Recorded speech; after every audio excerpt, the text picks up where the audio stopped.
Bonjour à tous. Je propose que nous démarrions ce webinaire sur le thème de l'innovation sociale dans l'immobilier au service d'une ville plus durable.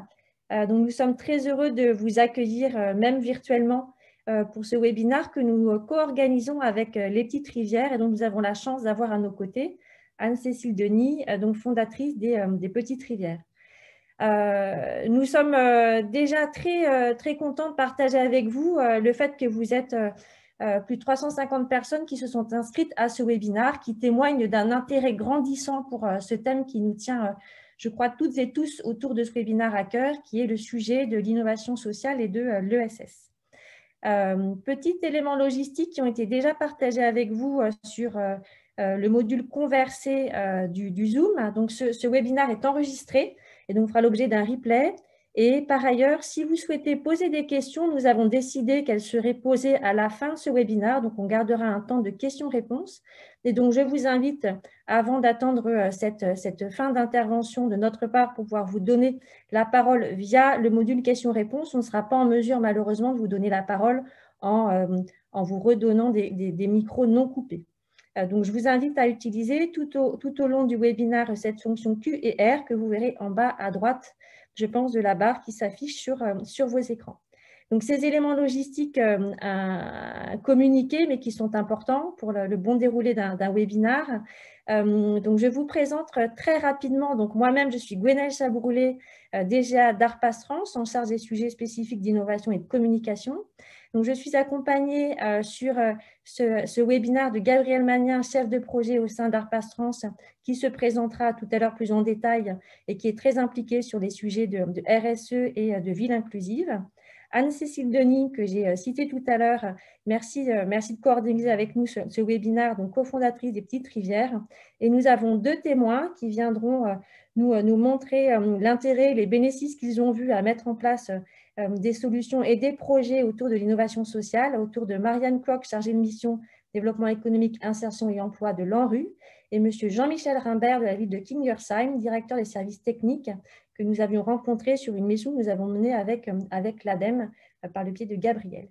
Donc, je vous remercie à toutes et tous d'être présents autour de ce webinaire. Je vais prendre quelques minutes encore la parole, mais assez succinctement pour vous présenter Arpas France. Donc, Anne-Cécile présentera les Petites Rivières juste après et chacun aura l'occasion de présenter sa structure et soi-même un peu plus tout à l'heure. Donc, Arpas France, quelques minutes, mais je veux vraiment qu'on garde le maximum de temps pour échanger autour de ce sujet d'innovation sociale. Qui nous sommes? Donc, un certain nombre de personnes autour du webinaire nous connaissent déjà.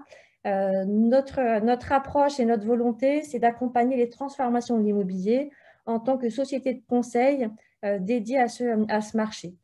Donc, nous sommes aujourd'hui 90 collaborateurs qui mettons l'usage et le sens au cœur de nos missions avec pour enjeu de penser l'actif, l'espace bâti et non bâti comme actif de la performance globale des villes, des organisations et des utilisateurs. Donc, l'ensemble de ces échelles nous paraît particulièrement pertinente aujourd'hui. Elles doivent s'imbriquer de manière à apporter des solutions durables et des solutions résilientes.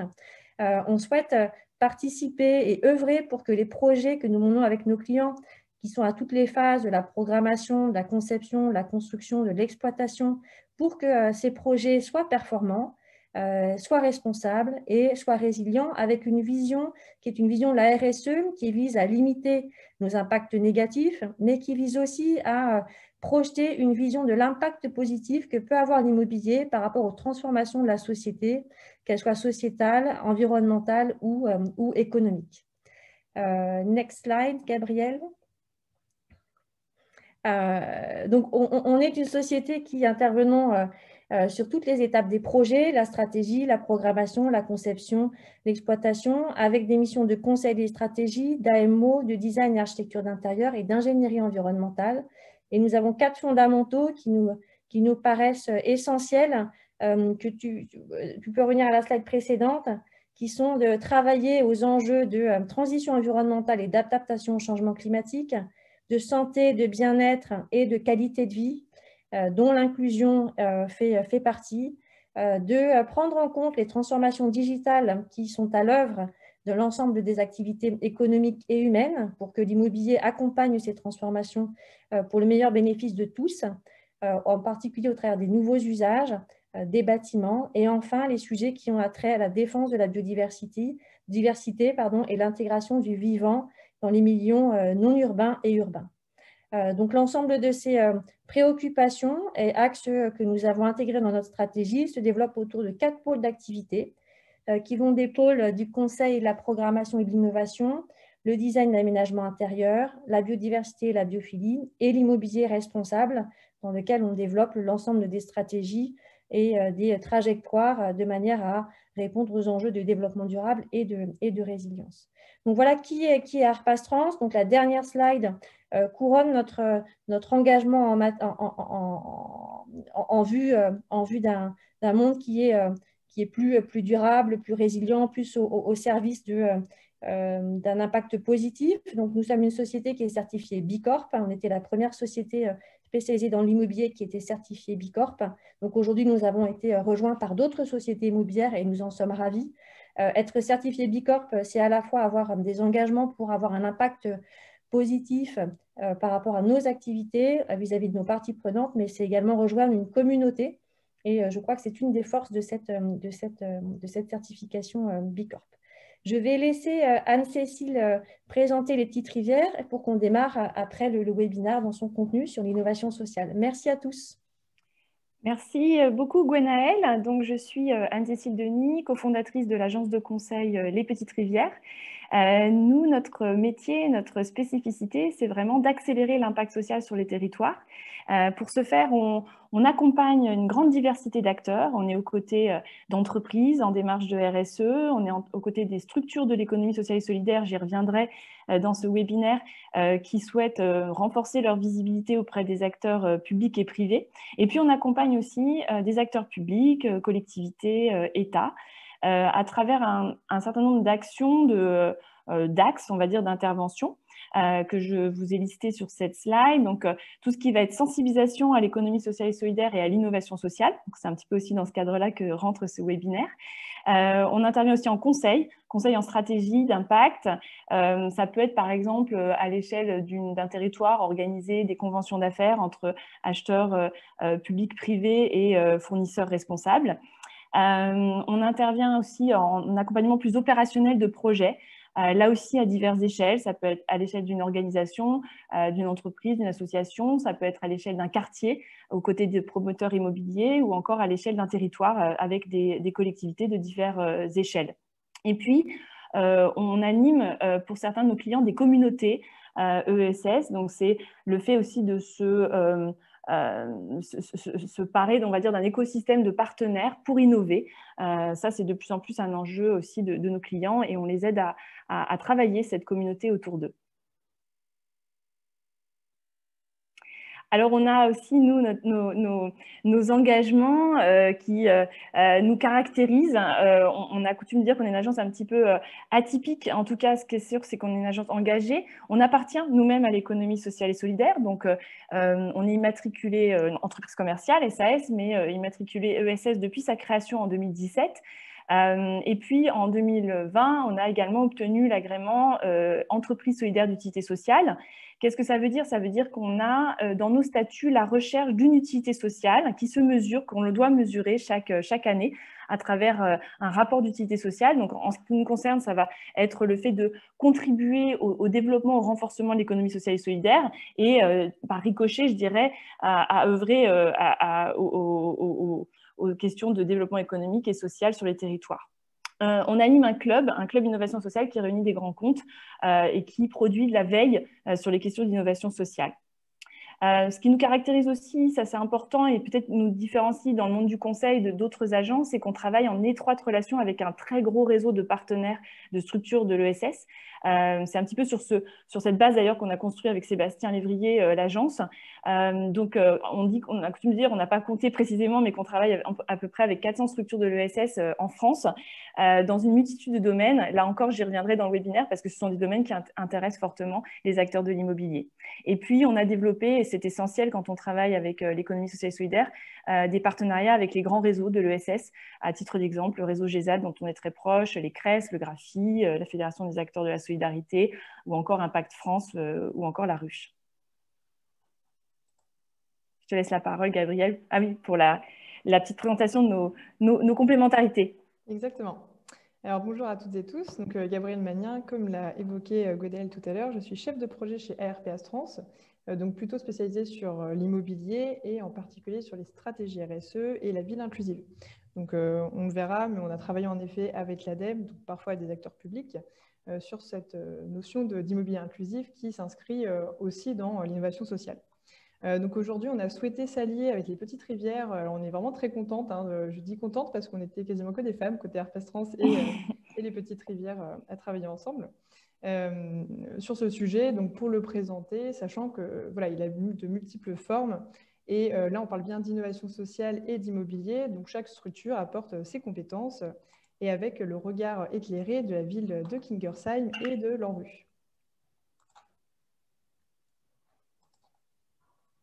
Alors, en plus d'être chef de projet, je projette aussi le support, donc ne vous étonnez pas si je tourne la tête par moment pour pouvoir changer de slide.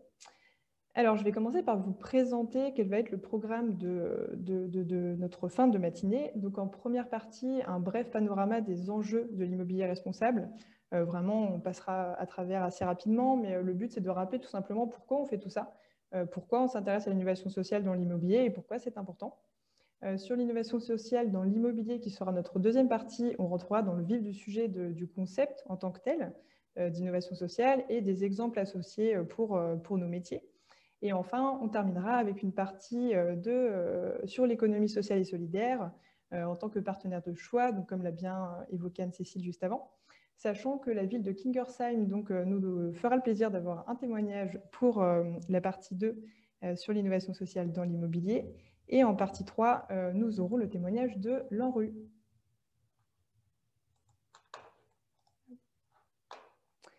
Alors, donc comme on l'évoquait, en fait, pourquoi aujourd'hui on souhaite aussi parler d'innovation sociale dans l'immobilier et dans les projets urbains? C'est parce qu'on a des enjeux environnementaux et sociétaux qui sont reconnus. On ne va pas forcément rentrer dans le détail et dans la liste de ces enjeux, mais ils sont environnementaux, ils sont économiques, ils sont sociaux.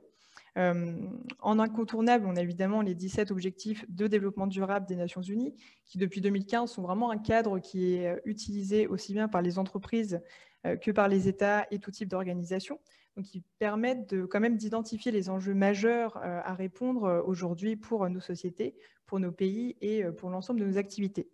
En plus de cela, donc on va avoir les normes et la réglementation. Donc là, on vous a mis quelques exemples, mais c'est vraiment pour rappeler qu'on a une structuration qui est assez forte aussi sur ces sujets. On a la loi sur l'ESS qui, comme on le verra après, donne et même propose une définition de l'innovation sociale en tant que telle et qui a aidé un certain nombre aussi d'organisations de l'ESS, je pense, à avancer sur la structuration.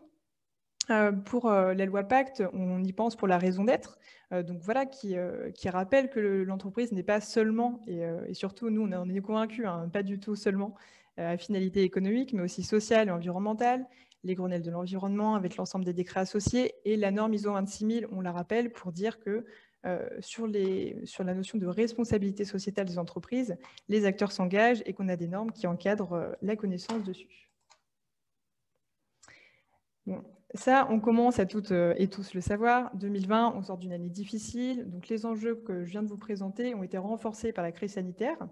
Vous avez quelques données ici qui sont en bonne partie issues du rapport justement de l'ONU, le rapport 2020 sur le suivi des objectifs de développement durable. Si ça vous intéresse, c'est quelque chose qui est fait chaque année par l'ONU. Donc, il vérifie dans chaque pays au niveau mondial quel est le niveau d'atteinte de ces ODD qui ont été mis en place en 2015.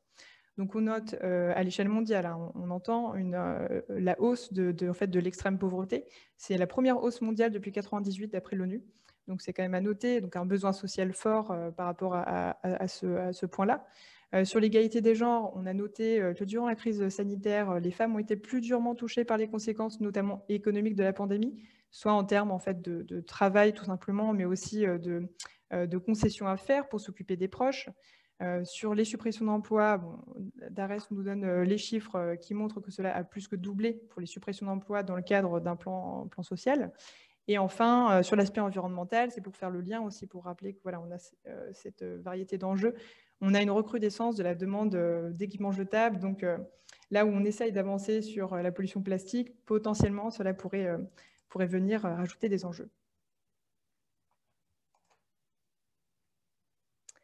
Alors, donc, sachez que, aussi bien du côté des petites rivières que d'Arpassens, en fait, on est convaincus que l'alliance du sociétal et de l'environnemental est une clé de réponse aux enjeux de notre monde et de nos sociétés. De façon plus large, on voit aussi qu'on a des équipes de recherche qui s'interrogent sur ces notions, donc avec des travaux très sérieux. Par exemple, on peut citer la boussole de la résilience du CEREMA, donc, ou alors la théorie du donut de l'économiste Kate Raworth. Donc ça, ce sont deux clés de lecture qui sont complémentaires des autres cadres de référence qu'on vient de présenter, mais qui montrent qu'on a vraiment un constat qui est assez clair, qu'en fait, on a besoin d'alliés environnemental et social pour répondre aux enjeux globaux de notre société et notamment aux enjeux de résilience. Si vous regardez la boussole de la résilience du CEREMA, par exemple, on a la cohésion et solidarité, qui est une brique vraiment qui va mettre en avant pour les territoires et les organisations une partie de la solution pour la résilience. Et dans la théorie du donut de Kate Raworth, ce qui est intéressant, c'est que vous avez un équilibre à trouver entre des aspects sociaux qui sont dits essentiels, donc le plancher social, et aussi des caractéristiques environnementales qui sont incompressibles, donc le plafond environnemental. Ce modèle-là vous propose donc un espace sûr et juste pour l'humanité. On le verra juste après, mais notre objectif, c'est de se situer en fait dans cet espace sûr et juste pour l'humanité, aussi bien du point de vue social qu'environnemental. Alors, on a commencé à l'évoquer précédemment, notamment parce qu'on a le plaisir d'avoir la ville de Kingersheim qui participe avec nous. Mais nous avons réalisé une étude donc en 2019, publiée en 2020, pour le compte de l'ADEME sur le sujet des territoires inclusifs. Et justement, dans cette volonté de proposer, pas forcément une définition figée, mais au moins des clés de compréhension du concept et notamment une méthodologie. Donc, on a travaillé avec l'urbaniste Anne Labreuil et la chercheuse Lucille Biarrotte sur ce travail qui a donné lieu à un rapport nommé « Levier de la planification urbaine et de l'aménagement pour des territoires plus inclusifs ». Et il y a aussi un carnet d'inspiration qu'on vous a mis en lien si vous souhaitez le consulter. C'est disponible gratuitement en PDF. Donc là, vous avez vraiment des clés à la fois pour s'inspirer et aussi pour comprendre le concept. Donc, ce qui est important, c'est qu'on a en fait passé en revue un certain nombre de territoires, aussi bien urbains que ruraux, des écoquartiers, etc., pour comprendre en fait qu'est-ce que voulait dire l'immobilier inclusif et l'urbanisme inclusif, et surtout quels sont les points de convergence entre une approche durable et une approche sociale incluante. Donc ça, c'est quelque chose d'assez notoire à évoquer, tout simplement parce que l'ADEME, historiquement, est plutôt l'agence de la transition écologique, mais de fait, dans les dernières années et de plus en plus, les dimensions de sciences humaines et sociales sont complètement abordées par cette agence qui nous a donc fait cette commande en 2019-2020. Donc ce que vous avez mis à droite fait aussi le lien avec ce que je viens de dire avant. Sur le donut de Kate Raworth, on l'a réutilisé comme façon de représenter voilà, cet espace sûr et juste pour l'humanité que nous, on cherche à atteindre. Et sachez que d'ailleurs, ça a aussi été utilisé par une ville qui est la ville d'Amsterdam. Vous pouvez retrouver des éléments, si vous le souhaitez, en ligne là-dessus. Alors, donc là, on a commencé à refaire le focus sur les projets immobiliers et sur les enjeux qui sont associés. On va passer rapidement dessus, mais on peut rappeler qu'on a le baromètre de l'OID qui est mis à jour chaque année. Donc, il y a 19 enjeux ESG, donc d'environnement, social et de gouvernance, qui proposent un panorama en ce sens.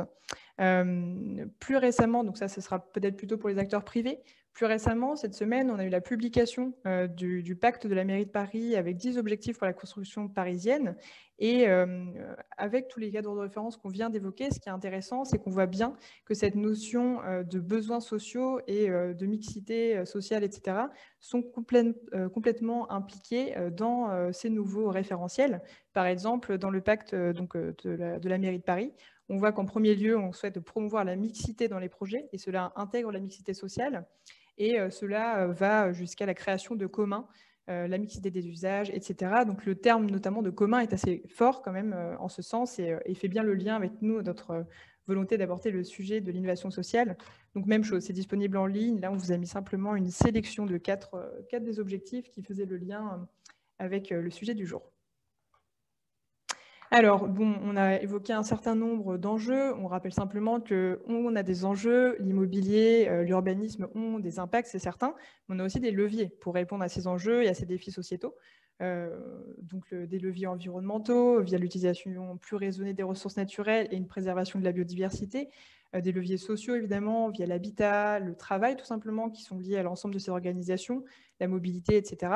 Et évidemment, il faut toujours se rappeler que les bâtiments ne sont pas une coquille vide et abritent des occupants. Donc, on va travailler sur la préservation de la santé et tous les enjeux associés à la fois à un corps sain dans un bâtiment sain, dans une planète saine.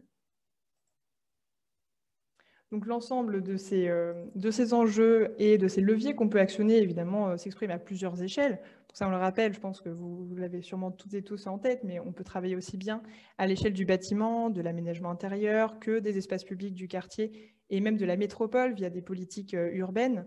Et ça, c'est important parce qu'il ne faut pas seulement penser que l'innovation sociale, comme on le verra après, s'exprime à une seule échelle, mais c'est vraiment à toutes nos échelles. On peut avoir des actions responsables qui contribuent à cette réponse aux besoins sociaux tels qu'on souhaite le mettre en avant aujourd'hui. Alors, on a évoqué des cas de référence, des enjeux, des façons de répondre très brièvement.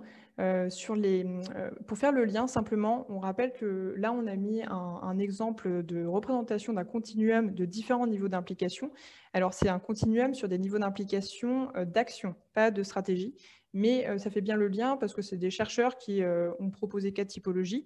Et nous, tout ce qu'on souhaite dire, c'est que les stratégies RSE peuvent être finalement un terreau fertile et adapté pour les acteurs qui utilisent des stratégies RSE, souvent des acteurs privés, mais pas que, pour encadrer finalement la création d'innovations sociales et donc, par exemple, se situer à un niveau de RSE dite périphérique, intégré ou bottom of the pyramid, qui a la spécificité de s'adresser aux populations les plus vulnérables.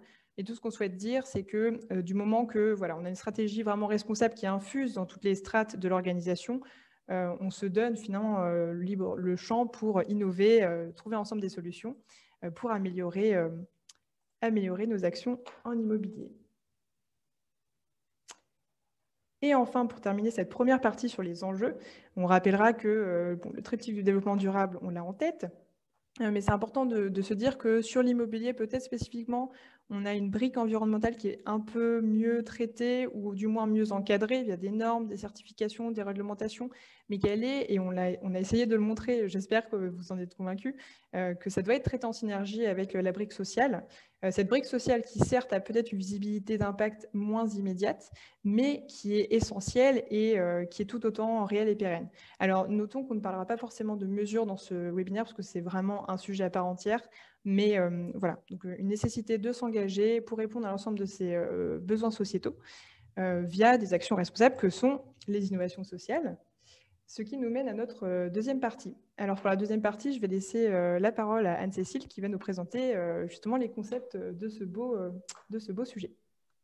Merci Gabrielle. Effectivement, on va tout d'abord commencer par redonner un certain nombre de définitions. C'est important parce qu'on parle de beaucoup de choses, RSE, innovation sociale, donc on va replacer un petit peu les mots. Alors, comme l'a dit Gabrielle, donc la RSE, c'est bien la responsabilité sociétale d'une entreprise, d'une organisation, donc ses effets en fait qu'elle exerce sur la société et la planète en général. Ça, c'est vraiment le cadre général, le cadre stratégique. L'innovation sociale, si on prend la définition vraiment puriste, hein, donc celle du Conseil supérieur de l'économie sociale et solidaire, je vais vous la lire, comme ça on aura tous la même. Elle consiste à élaborer des réponses nouvelles à des besoins sociaux nouveaux ou mal satisfaits dans les conditions actuelles du marché et des politiques sociales, en impliquant la participation et la coopération des acteurs concernés, notamment des utilisateurs et des usagers. Ces innovations concernent aussi bien un produit ou un service qu'un mode d'organisation, de distribution. Et puis en termes de domaine, la définition donne quelques exemples, mais ce n'est pas exhaustif. Ça peut être la petite enfance, le logement, la santé, la lutte contre la pauvreté, l'exclusion ou les discriminations. Donc, on va revenir sur les éléments de cette définition parce que c'est vraiment ça qui permet de caractériser l'innovation sociale. Mais ce qu'il faut comprendre, c'est que finalement, l'innovation sociale, c'est ce qui va permettre d'actionner en fait la RSE, c'est ce qui va permettre de lui donner vraiment son plein pouvoir et de la mettre en action.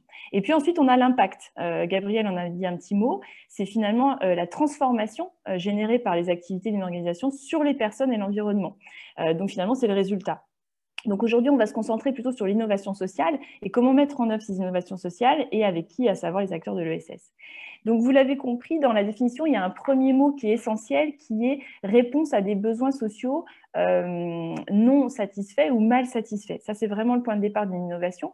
Donc, à titre d'exemple, voilà quelques besoins sociaux qu'on retrouve en lien avec l'immobilier. Ils ne sont pas exhaustifs, mais évidemment, ils parlent au plus grand nombre. Donc, on peut dire que les besoins sont se déplacer, s'orienter, se sentir bien en sécurité, habiter, tout simplement, accéder aussi à un logement, jouer, se dépenser, célébrer, donc le côté aussi social et convivial, s'alimenter, se détendre, se reposer, travailler, apprendre, se cultiver et participer à la vie publique et citoyenne. Donc, c'est un certain nombre d'usages et de besoins qu'on retrouve et qui vont faire l'objet derrière de nouvelles façons aussi d'aborder ces besoins. Un autre élément essentiel de la définition, c'est l'implication des parties prenantes. Ce sera bien illustré par nos témoins. C'est aujourd'hui absolument nécessaire dans les projets d'impliquer un certain nombre de parties prenantes, et ça fait partie du coup du processus d'innovation, à savoir notamment les pouvoirs publics, bien sûr, les usagers eux-mêmes, ça c'est ce qui va aussi caractériser l'innovation, c'est de mettre l'usager au centre, mais aussi toute une myriade d'acteurs comme les équipes de conception, la société civile au sens large, la maîtrise d'œuvre et d'ouvrage, et puis on y reviendra, les acteurs de l'ESS. Alors, l'AVIS a élaboré une grille de caractérisation de l'innovation sociale. On en a retiré les 4 grandes questions, en fait, qui sont une sorte de grille de vérification qu'on est bien dans le champ de l'innovation sociale. Donc, c'est intéressant de les redonner aujourd'hui. La première question, c'est est-ce que le projet qu'on est en train de mettre en place répond à un besoin social mal ou non satisfait? Vous l'avez compris. La deuxième, c'est est-ce qu'il y a une dimension expérimentale, une dimension prise de risque? Troisième, est-ce qu'il est générateur d'autres effets positifs? Et puis, quatrième, est-ce qu'il est donc soucieux d'impliquer les parties prenantes? Donc ça, c'est 4 questions qu'on peut avoir en tête quand on se lance aussi dans un projet d'innovation sociale. Se dire, est-ce que voilà, je suis bien dans les clous? Ça peut aider. Et ce qu'on voulait aussi vous dire aujourd'hui, ça c'est très important et ça va être démontré dans nos témoins, dans nos témoignages, dans nos exemples, l'innovation sociale est avant tout un processus. Ça part donc, vous l'avez compris, de l'identification d'un problème sur lequel on va chercher une solution, mais ce n'est pas une solution qui est ensuite appliquée. C'est une solution qui est dans un premier temps élaborée sous forme de projet et qui va faire l'objet de boucles de application rétroaction avec toujours au centre l'usager, et c'est dans cette boucle au centre que vous allez avoir justement la participation des parties prenantes qui va prendre encore plus d'importance ici pour pouvoir ajuster le tir et arriver finalement à une sorte de prototype ou de premier livrable, premier projet qui va pouvoir être appliqué, puis testé finalement, et ensuite étendu. Donc on va parler souvent de déploiement ou d'essaimage d'une innovation quand celle-ci a prouvé son efficacité à petite échelle. Donc il y a tous ces aspects qui sont importants dans le processus. Il y a vraiment la question de l'identification, la question des itérations et la question ensuite de l'essaimage. Alors, rien de mieux que des exemples pour illustrer maintenant l'innovation. Ça, c'était sur les aspects théoriques qui replacent un petit peu les caractéristiques. Mais je vais laisser Gabriel donner quelques exemples d'innovation sociale, justement aux différentes échelles qui ont été préalablement citées. Complètement. Merci Anne-Cécile. Alors, on a repris le schéma que vous avez pu voir précédemment. On parle d'échelle. Mais alors, c'est important parce que justement, certains vont penser qu'on doit avoir des actions très grandes pour avoir un impact ou pour pouvoir se lancer sur des projets d'innovation sociale. Ce n'est pas forcément le cas. On peut avoir des actions très locales à l'échelle du bâtiment, comme on le montre. Alors, c'est vraiment des exemples non exhaustifs, mais c'est pour rappeler que le co-living, c'est une innovation sociale pour répondre à un besoin d'habiter ensemble et d'accéder au logement. Le bail réel solidaire, c'est une innovation sociale qui est intéressante parce que là, on est sur une innovation aussi de processus par rapport à l'accès à la propriété. des animations, des conciergeries solidaires sont aussi des formes d'innovation sociale pour répondre à des besoins sociaux associés.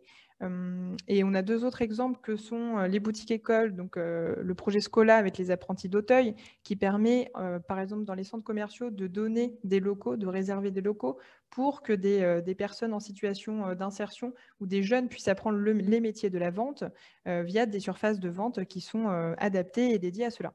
Donc, finalement, sur un business model assez classique de centre commercial, on peut aussi dédier des espaces à des projets d'innovation sociale en ce sens.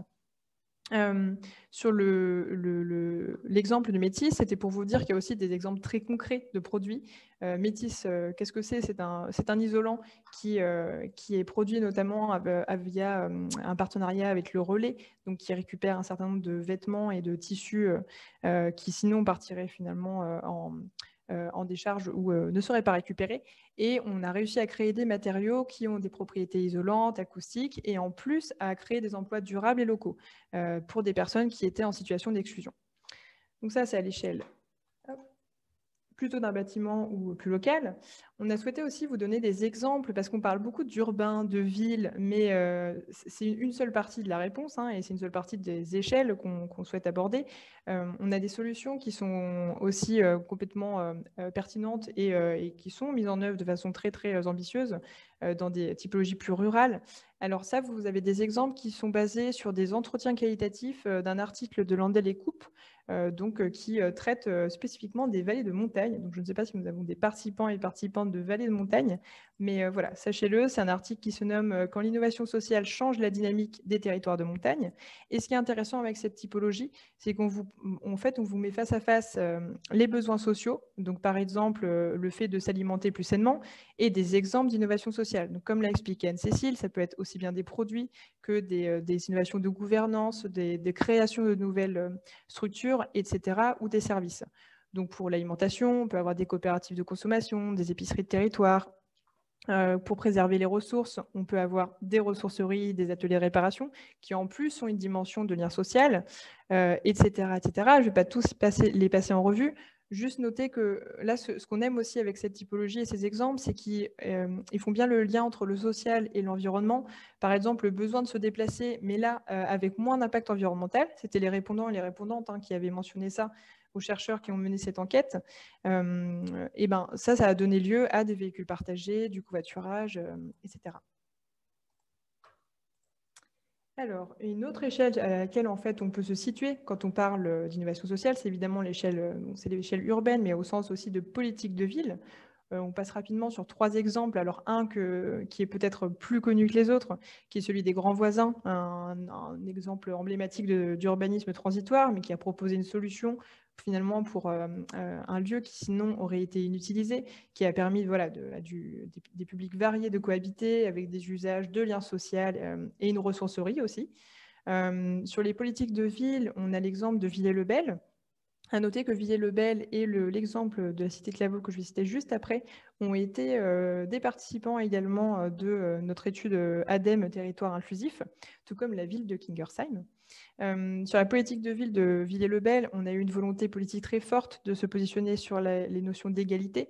Et donc, il y a eu ce qu'on a appelé un AMO égalitaire avec l'association Genre et Ville et qui a été financé aussi avec un programme d'investissement à venir de l'ANRU.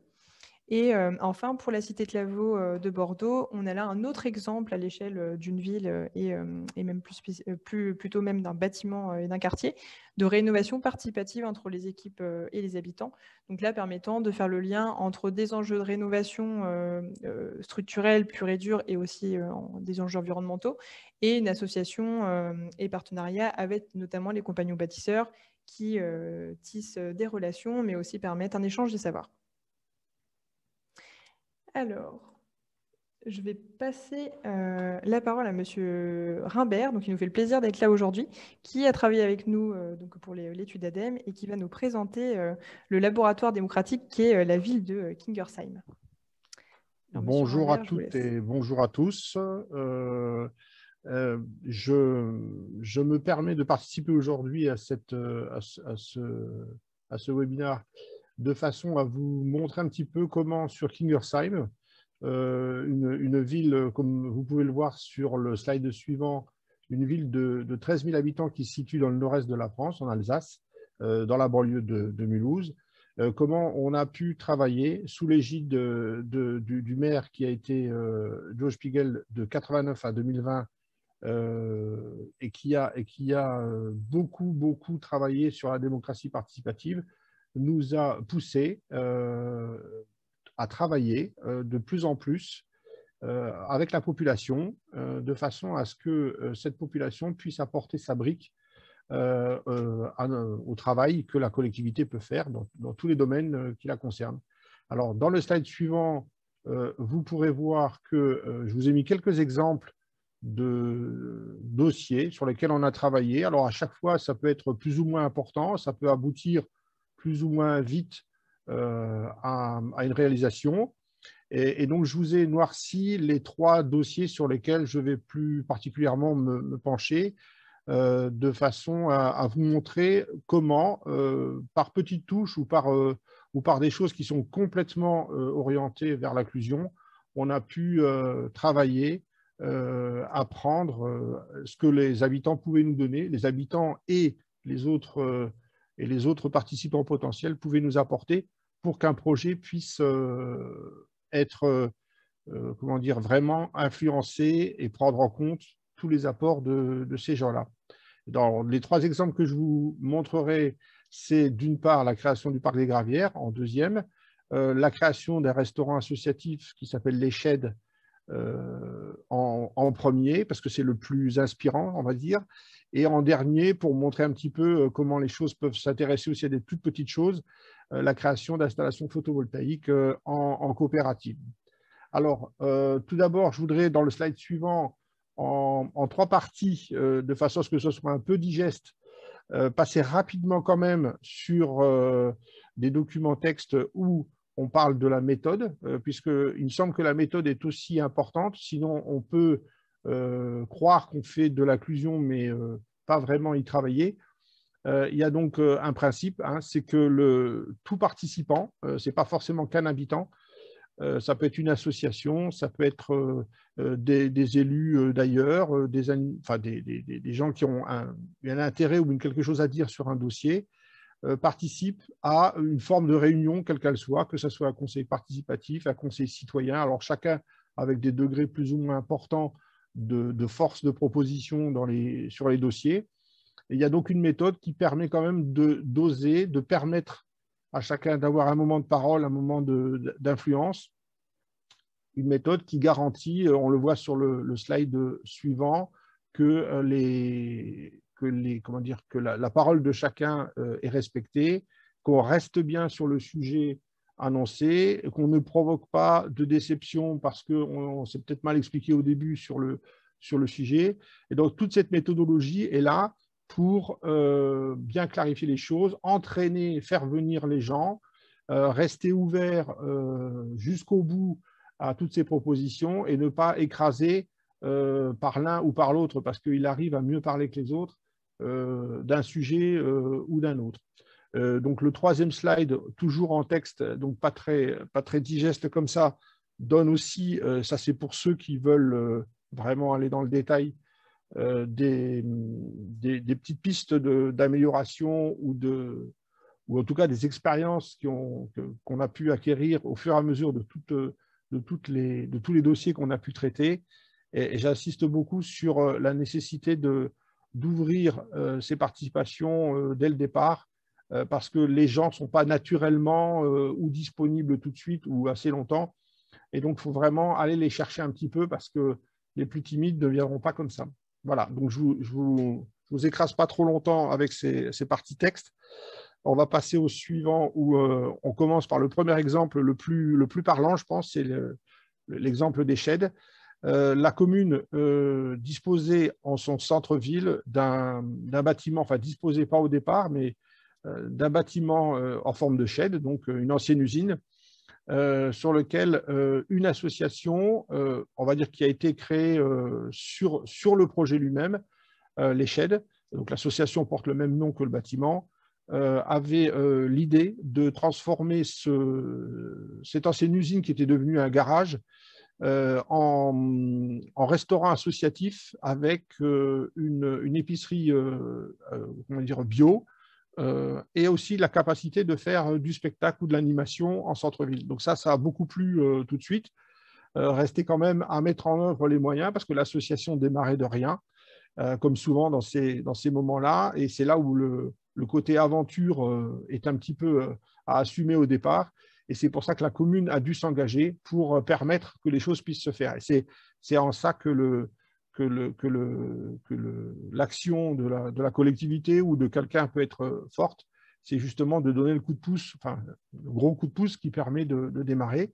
Donc, ce projet était complètement cohérent dans tous ces domaines, puisque tant sur le but poursuivi, la capacité à prendre en compte au fur et à mesure de son fonctionnement des différentes initiatives que ça a pu susciter et de la méthodologie pour les travaux, on a essayé d'aller au bout de tout ce qu'on pouvait faire dans ce domaine-là. Et j'avoue que souvent dans ces actions-là, et celle-ci est vraiment probante là-dessus, il y a un effet d'émulation et chacun vient avec son idée à un moment donné en disant « mais au fait, on pourrait peut-être encore faire ça en plus ». Et ça a été vraiment vécu comme ça. Alors, on a sur ces photos, vous voyez, un bâtiment qui a été complètement vidé, puis remis en état, avec et c'est assez original, à chaque fois qu'on l'a plu, on a utilisé ou du bois ou carrément les matériaux qui constituaient ce bâtiment. Le faux plafond a été utilisé, puisque c'était de la laine de verre, a été utilisé pour isoler la façade avec un bardage bois. Les travaux ont été réalisés avec à chaque fois tous les partenariats possibles et imaginables, en conservant autant que possible l'aspect historique du bâtiment, le côté industriel. Donc ça ne gâchait rien au projet, donc ça a été conservé. Et on peut le voir. Alors, sur le slide précédent, il y avait, comme on le disait tout à l'heure, l'utilisation de matériaux de type métis. Donc, ça veut dire qu'on a été chercher et on a accepté, certes, de payer un peu plus cher, mais on a accepté d'utiliser des matériaux qui avaient dans leur cursus de fabrication un engagement sociétal. Donc, c'est très important. J'ajouterai qu'en plus, le produit est extrêmement agréable à être utilisé, outre ses qualités d'isolation. Voilà, on peut passer au suivant et voir qu'on a pris le temps, on a été ouvert et on a saisi, c'est une chance aussi, l'occasion de travailler par exemple avec le lycée du BTP qui est un peu plus loin sur Cernay, et les jeunes étudiants ont travaillé sur les dessins des meubles qui ont été fabriqués au niveau de ce lycée. L'association a travaillé elle-même sur la récupération de chaises ou de plateaux bois pour fabriquer des tables à roulettes, ce qui permet de moduler la composition de la salle. Et puis, vous voyez quelques photos de l'épicerie solidaire et l'épicerie, pardon, pas solidaire, l'épicerie bio, ce qui permet d'avoir une synergie entre l'épicerie et le restaurant, les produits étant recyclés quand au niveau de la vente, ça ne peut pas forcément être utilisé. Et vous voyez qu'une fois qu'on réunit dans un centre-ville un outil tel que celui-là et qu'on le fait de cette façon-là, eh ben, ça devient un lieu de convivialité. Alors certes, comme tous les restaurants avec le Covid, il y a eu des moments de difficulté. Bon, ben, l'association rebondit, on a basculé sur de la livraison avec un vélo cargo. Donc on continue toujours, malgré les événements, à fonctionner dans l'esprit de ce qui a été imaginé au départ. On s'adapte et c'est ça qui est la force de cette association. Et en plus, vient se rajouter là-dedans maintenant un marché bio qui permet à des producteurs locaux de venir vendre en circuit court leurs produits. Voilà. Je pense qu'on peut passer à l'exemple suivant. Alors, en cœur de ville aussi, nous avions une ancienne gravière qui était devenue un stade de sport. Ce stade était vétuste et souffrait un petit peu, on va dire, du sous-sol qui était plutôt mobile en dessous.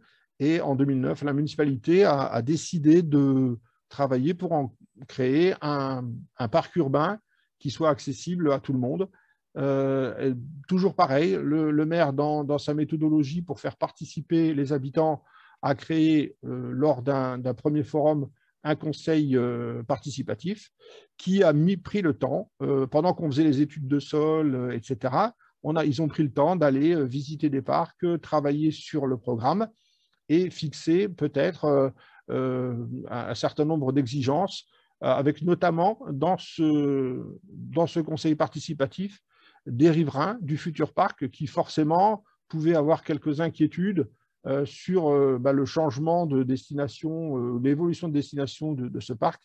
Et ça a permis, et vous voyez que le monde est venu, hein, les gens ont participé, a permis d'intégrer dans ce programme de parc suffisamment en amont un certain nombre d'exigences ou d'opportunités que nous a offert la discussion en conseil participatif avant.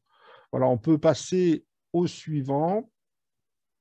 Et donc, en résultat, on a là aussi une certaine émulation et des initiatives comme des gens qui ont proposé, alors que ce n'était pas prévu au départ, de récupérer une cabine de téléphone et d'en faire une cabine à livres, à l'époque où cette proposition-là, cette dimension-là n'existait pas forcément beaucoup.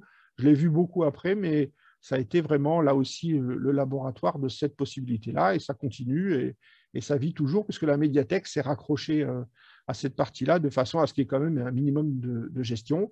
Je vous ai mis quelques exemples de ce que les habitants et le conseil participatif a pu agir. On avait quand même une maîtrise d'œuvre sur le dossier et une assistance à maîtrise d'ouvrage, parce que c'est quand même un parc de 6 hectares, donc c'est quand même un dossier assez important. Et heureusement, ce dossier a pu être subventionné par les subventions européennes. Voilà. Et puis, je crois qu'il y a quelques dernières photos sur le slide suivant où vous voyez la réalisation. Là, on est en 2014, au moment où le parc a été terminé et où les gens ont pu profiter de cet endroit avec, là aussi, peut-être, on a voulu intégrer l'histoire de la collectivité liée aux mines de potasse, avec un grand jeu qui s'appelle le Grand K, que vous voyez au centre en haut, avec des toboggans qui sont posés sur ce qui symbolise un terril de potasse en surélévation. Et puis voilà, des jeux d'eau qui permettent d'avoir un petit peu de fraîcheur en été, avec des horaires de fonctionnement en lien avec les habitants qui habitent à côté, parce qu'il ne faut pas que les uns gênent les autres. Et puis une définition du règlement qu'on voit affiché en bas, qui a été élaboré avec les habitants, justement, et les associations. On avait un tennis club qui est sur site, qui a aussi participé, qui a voulu être dans le truc. Ce deuxième exemple montre aussi comment l'inclusion peut permettre, et voilà le résultat, le projet à gauche et à droite, la réalisation en photo aérienne, permet d'intégrer les besoins et les opportunités de chacun qui va être là autour ou dans ce projet-là. Et on continue toujours à travailler là-dessus, puisque ce parc est un parc vivant, et que année après année, on essaye d'améliorer à chaque fois que c'est possible et de tenir compte de l'évolution à la fois de l'occupation et de certaines choses, comme là, en ce moment, le Covid, par exemple. Dernier point, c'est là une vue 3D synthétique du projet, pour ceux que les images peuvent permettre de mieux percevoir. Un dernier point, ce sont les toitures photovoltaïques. On a à l'époque loupé un peu le coche, mais peut-être parce que ce n'était pas dans notre esprit. On avait loupé le coche du moment où le photovoltaïque rapportait beaucoup d'argent. Peut-être, voilà, inconsciemment, ce n'était pas ça qu'on cherchait. Par contre, on a voulu travailler à un moment donné sur la toiture d'une salle de sport.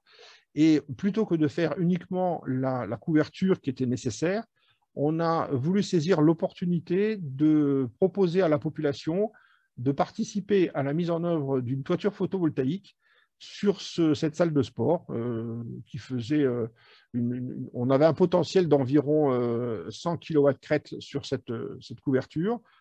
Et donc, on a fait une consultation qui a abouti à attribuer à une coopérative qui s'appelle Énergie Partagée en Alsace la possibilité d'installer, à ses frais bien sûr, mais avec une participation de tous les gens qui voulaient, au niveau de la commune ou au-delà, de participer à la prise en charge de cette toiture photovoltaïque.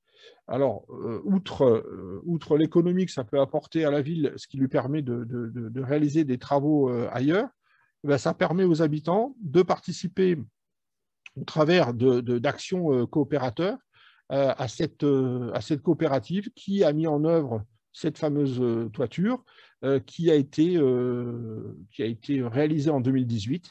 Depuis, ça fonctionne. La toiture, l'installation photovoltaïque produit un peu plus que ce qui avait été prévu. Et ça nous a encouragé, vu la participation de cette population, de continuer là-dessus. Et donc, on a, je vous l'ai mis sur le slide suivant, je pense, on a voilà, à gauche la fameuse salle de sport avec les travaux et en bas la toiture réalisée. Vous noterez que c'est juste à côté du parc des Gravières. Et puis, on a continué l'année suivante sur la toiture d'une école, donc l'école Perrault, même système, même principe. Cette fois-ci, c'est carrément l'association qui a été en capacité de reprendre la toiture sur le pan concerné et d'installer des panneaux photovoltaïques qui sont en train d'être branchés. Et on est tellement content de permettre comme ça à la population d'agir chacun à sa mesure, on va dire, en achetant une seule action ou plusieurs, qu'on envisage de transformer le COSEC aussi, de refaire cette couverture. Alors nous, de notre côté, on l'isole au maximum, on refait la couverture et donc on sera dans les économies d'énergie sur cette toiture. Et les habitants, ils sont concernés, ils peuvent venir et participer tant pour une action, tant pour 10 actions, à investir et à mettre leur petite pierre à l'édifice de l'amélioration de la planète sur ce site. Voilà. Voilà, je crois que j'ai fait à peu près le tour.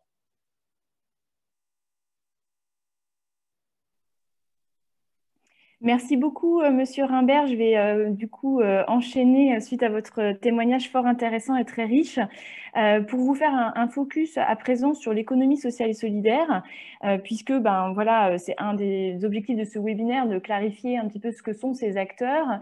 Même si voilà, on en a déjà cité pas mal en fait depuis le début de la présentation à travers des acteurs comme Relais Métis, comme Énergie Partagée. Donc on voit qu'ils sont déjà présents partout dans nos témoignages et dans nos exemples. Donc là maintenant je vais m'attacher à vous faire plus particulièrement un petit focus sur ce que sont ces acteurs. Déjà rappeler leurs spécificités et leurs valeurs, puisque c'est ça qui détermine le champ de l'ESS. On va parler de l'ESS quand il y a alliance entre une mission sociale ou environnementale et une mission économique. C'est vraiment ça qui va caractériser ces acteurs qui vont travailler sur ces projets et qui vont porter des innovations sociales. On a aussi une autre spécificité de l'ESS, c'est vraiment des structures, des acteurs qui sont nés en réponse à des besoins de territoire. On n'est pas sur des projets entrepreneuriaux ou économiques avec une idée derrière de distribuer un produit ou distribuer un service, mais plutôt une réflexion inverse qui part des besoins des habitants, des territoires, des collectivités et qui vient du coup créer un nouveau produit ou service en réponse à cela. Une des grandes valeurs de l'ESS, c'est aussi, et c'est important pour faire écho à ce qui vient d'être dit, tout ce qui va être gouvernance démocratique, donc sur des structures qui se caractérisent par ce qu'on appelle le principe de un homme, une voix. Donc ça veut dire tout simplement que voilà, on est sur du collectif, on est sur la prise en compte de chacun dans le projet, et ça va dans le sens de l'implication des parties prenantes dont on parlait précédemment. L'ESS se caractérise aussi par des valeurs de solidarité. Beaucoup de structures ont dans leur mission sociale le fait de mettre à l'emploi des personnes qui en sont éloignées. Je pense notamment à l'insertion par activité économique ou encore au secteur de travail protégé adapté, appelé aussi secteur du handicap. Donc avec cette dimension en plus solidaire dans la façon de mener leur mission. Et puis, ce qui est très important de retenir aujourd'hui, c'est que l'ESS est le berceau, c'est le terreau de l'innovation sociale. C'est des structures qui ont cette capacité de tester des choses, puisque leur but premier, c'est l'utilité sociale. Et en ce sens, elles sont du coup des alliés absolument privilégiés des acteurs privés et publics pour innover socialement. On va casser quelques idées reçues ici. Souvent, ESS égale association dans l'esprit des gens et du grand public. Or, l'ESS est une variété de statuts. On trouve aussi bien des sociétés commerciales que des associations et puis des statuts plus historiques qui font partie de l'ESS statutairement, comme les coopératives, les fondations, les mutuelles.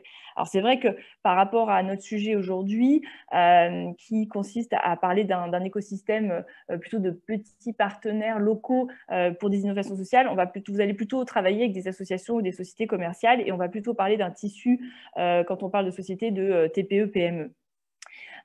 Autre élément qu'il est important de dire aujourd'hui et qui peut déconstruire certaines idées reçues, c'est que on a tendance à penser que c'est une économie assez restreinte, une économie un peu alternative et de la réparation. Or, c'est quand même une économie qui représente, si on parle en termes d'emplois salariés, 10,5% d'emplois salariés en France. Donc, un poids économique absolument non négligeable.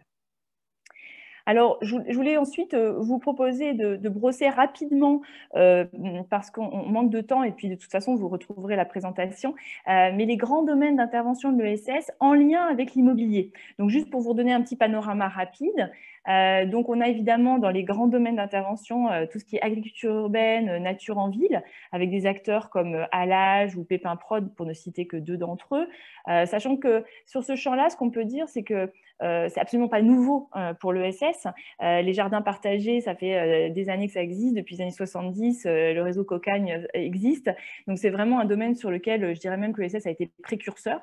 Le domaine de la construction, du BTP, c'est important parce que si vous êtes un acteur de l'immobilier et que vous assistez à ce webinaire, vous connaissez forcément les clauses sociales, et on sait très bien que sur ce champ, l'insertion par activité économique est un partenaire clé. Donc, pour ne citer que quelques structures emblématiques, on peut parler de ARES ou de Umando pour les entreprises de travail temporaire d'insertion.